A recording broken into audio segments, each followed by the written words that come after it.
Hi, fifth grade. Let's talk about your upcoming 6 weeks, fifth 6 weeks. But before I get started there, I'd like to remind everyone that you have a CBA coming up at the end of April, beginning of May.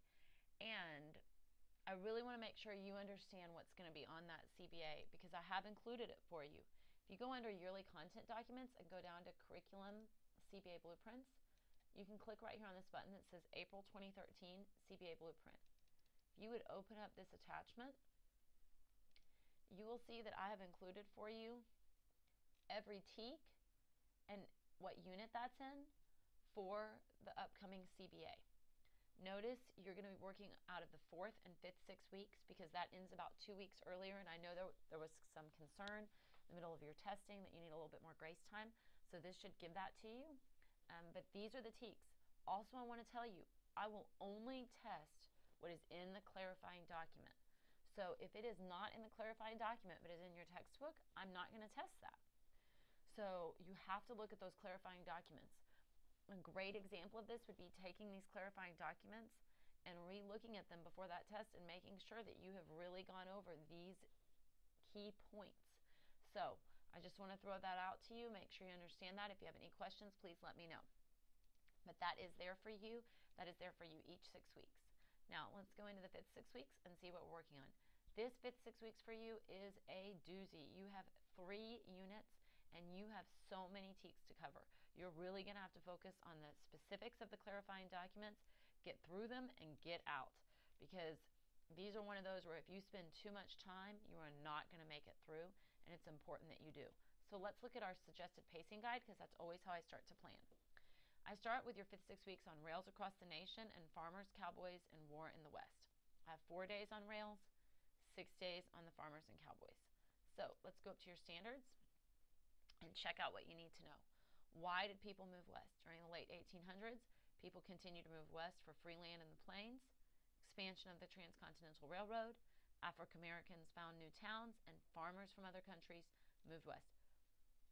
I'm going to tell you right now, this is going to be in a graphic organizer that they're going to need to know about on the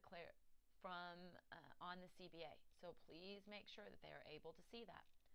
That's going to be something they're going to need to know. Over here, they need to be able to construct and interpret maps. So I've given you a sample map here that would be something that you could use, and you could actually have them create their own map. Translate geographic data over here.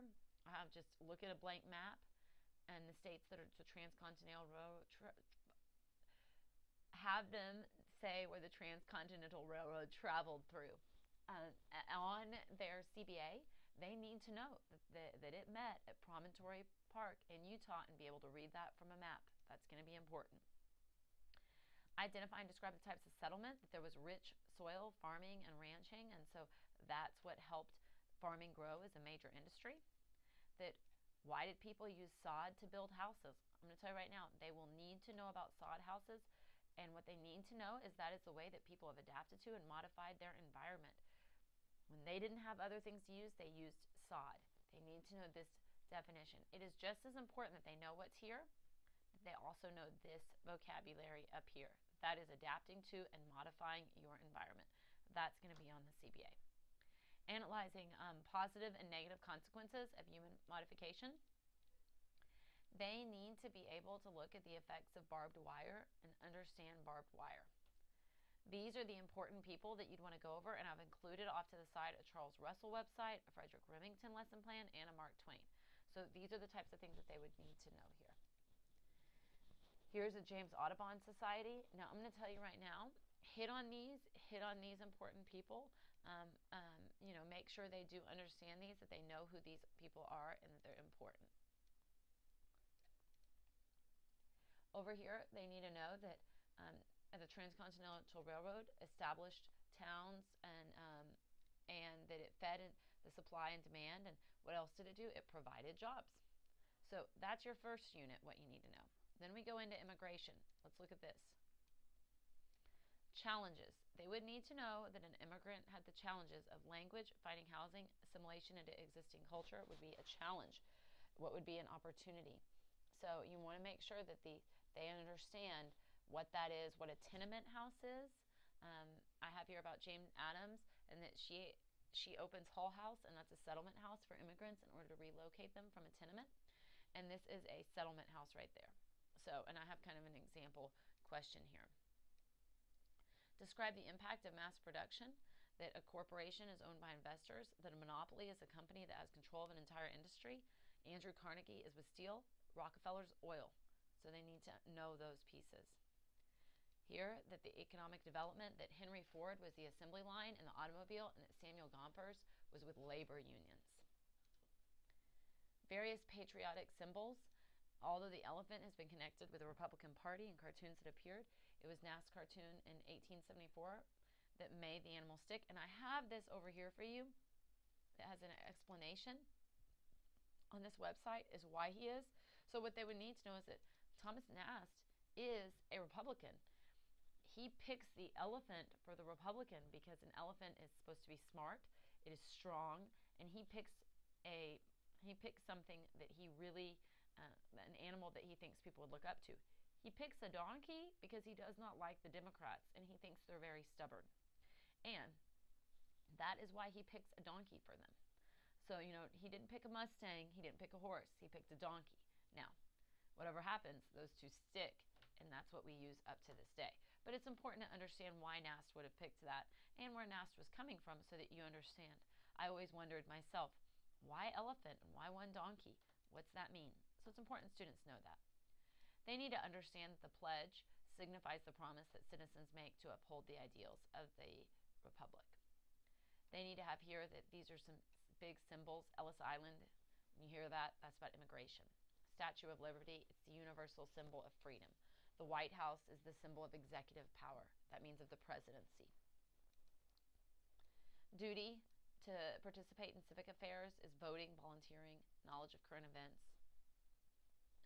That we can find anyone in our current area through, these are the ways that we can contact our elected leaders. Over here, we have some key things that you'd want to look at. The New Colossus poem, the Promised Land. These are the particular things. Red River Valley, that cowboy song, is actually in your textbook. It's in the red textbook. Remember that as of this point, you are not really going to use History Alive much more. History Alive gives great information leading all the way up until the Civil War. And then it has good stuff through the Civil War. But after the Civil War, they give you that one chapter. It's not very helpful. So my suggestion is you really turn to the Red Book. That's where you're going to find all this information from. Once again, I have the same thing, and I have here, the picture of this, of the Promised Land and talking about what that is. Accomplishments of the notables. These are the notables that they need to know. Thomas Edison develops the light bulb and the phonograph. Alexander Bell, the telephone.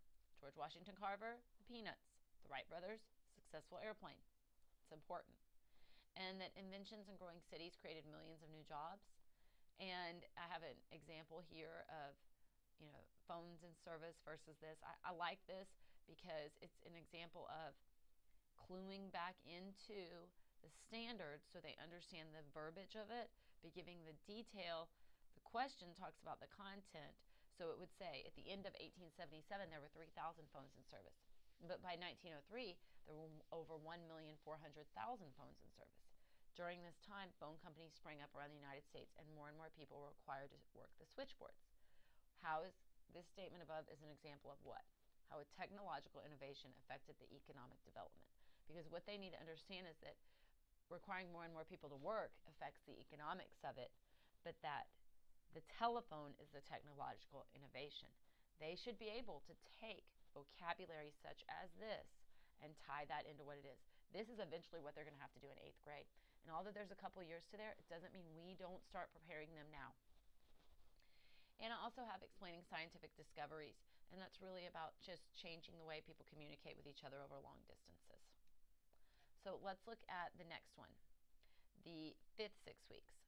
Back to the unit overview. It's always where I start. Suggested pacing guide. We're going through that. Expansion overseas. Then I have it to reforms in the Panama Canal, World War I, and women get the vote. So, going through here, let's look at your standards. These are the things they need to know. Alaska was purchased from Russia for $7.2 million, 2 cents an acre. It It was ridiculed until Golden Oil then was discovered. It was referred to as Seward's Folly. Hawaii was annexed in July 1898. And the Spanish-American War, U.S. gains Cuba, Puerto Rico, the Philippines, and Guam. So I have kind of a sample here about the piece of land, and they have to match that to what it is.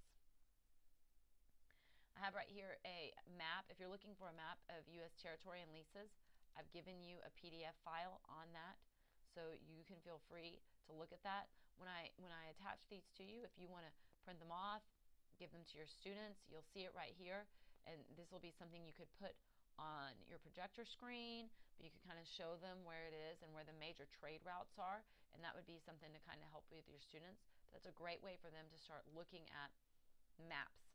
And I'm trying to attach those when I see that they make sense. This is going to be on your CBA. Look at this question. Why did Theodore Roosevelt believe it was necessary to build a canal that allowed for easy passage between the Atlantic and Pacific? And it is because he wants the U.S. to pass quickly between these two oceans for trading and military purposes. It's important that they understand he wants this for the United States. He does not want this for Panama or anybody else. So please work on that. Okay, in the next TEK, talks about what the presidents were known for. McKinley was assassinated. President Roosevelt, foreign policy. President Woodrow Wilson, leadership during World War War. It talks about the League of Nations and how he wanted that, but we ended up not joining that. In addition to that, we've talked about the 19th Amendment. This is going to pop up on that CBA. They need to know the 19th Amendment gives women the right to vote. That's in 1920. That's less than 100 years ago. That's really, really important. So make sure the students are able to identify that amendment. Also here, we talked about the jungle, Upton Sinclair. And the big thing is to know that after Roosevelt reads this, he signs 2 Reform Acts. So you want to make sure that they understand that this really goes into how we look at the Reform Acts that get put up here. Similarities and differences. I have a question on the CBA about the Great Migration. So they will need to know, look at a group of numbers and see that from the people moving from the south and the numbers in the north growing, if they can look at a table and understand that the numbers in the north have grown over this many years, and we're talking about African Americans, that is known as the Great Migration. So, for example, if I had a table where I showed Chicago in 1916 and Chicago in 1970, and I showed the numbers getting bigger, and I showed that for multiple cities, they would need to understand that is the Great Migration. So make sure you hit on that when you hit this TEK. And once again, talking about them, also hit on creation of NAACP, that is W.E.B. Du Bois. That is someone that the students learn about in 2nd grade, so it should not be new to them. And that Booker T. Washington's the founder of the Tuskegee Institute. 5th grade, I know you all are working very hard. You're coming up to STAR testing. I know you're going to push through on this curriculum. If you have any questions or any concerns, please let me know. I'm here to help. I'm happy to be here. Have a great 5th, 6th week.